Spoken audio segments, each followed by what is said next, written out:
L'achat de trafic web est devenu une pratique courante dans le marketing numérique, offrant des opportunités, mais comportant aussi des risques significatifs qu'il convient d'analyser en détail. Cette stratégie, bien que séduisante pour sa rapidité d'action, nécessite une réflexion approfondie avant sa mise en œuvre. L'un des principaux avantages de l'achat de trafic réside dans sa capacité à générer une visibilité instantanée. Pour les nouveaux sites ou ceux cherchant à redynamiser leur présence en ligne, cette approche permet d'obtenir rapidement des résultats tangibles. Les startups en phase de levée de fonds peuvent particulièrement en bénéficier, car un site affichant une forte activité tend à renforcer leur crédibilité auprès des investisseurs potentiels. Le test de marché constitue un autre cas d'usage pertinent.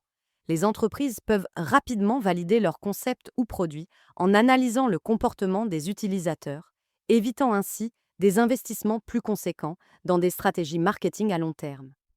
Les plateformes publicitaires modernes permettent un ciblage très précis des audiences selon des critères démographiques, géographiques ou comportementaux, optimisant ainsi les chances de conversion. L'impact sur le référencement naturel peut être double.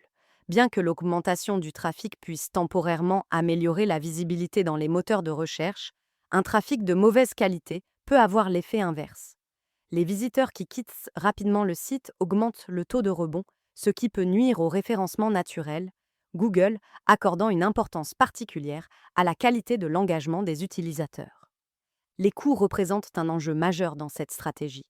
Contrairement au référencement naturel ou au marketing de contenu qui peuvent générer des résultats durables, l'achat de trafic nécessite un investissement continu.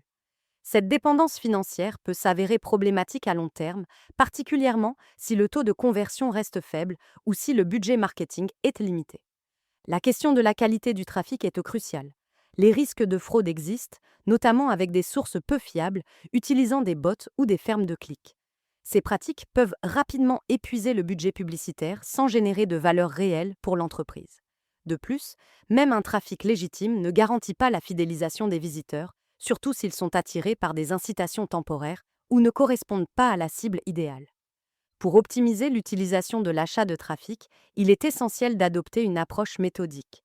L'analyse préalable des besoins et objectifs de l'entreprise permet de déterminer si cette stratégie est appropriée.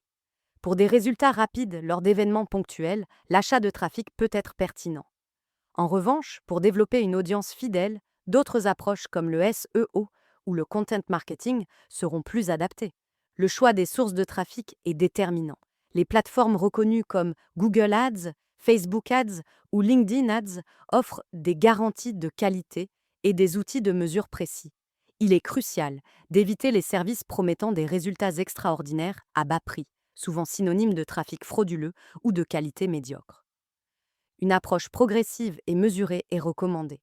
Il était conseillé de débuter par des tests à petite échelle, d'analyser précisément les résultats et d'ajuster la stratégie selon les performances observées. L'achat de trafic doit s'intégrer dans une stratégie marketing plus large, combinant référencement naturel, marketing de contenu et email marketing. La surveillance continue des performances est indispensable.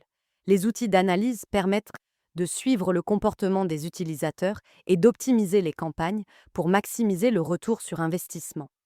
Cette vigilance constante aide à éviter le gaspillage de budget et assure l'efficacité de la stratégie sur le long terme, tout en permettant des ajustements rapides en fonction des résultats observés.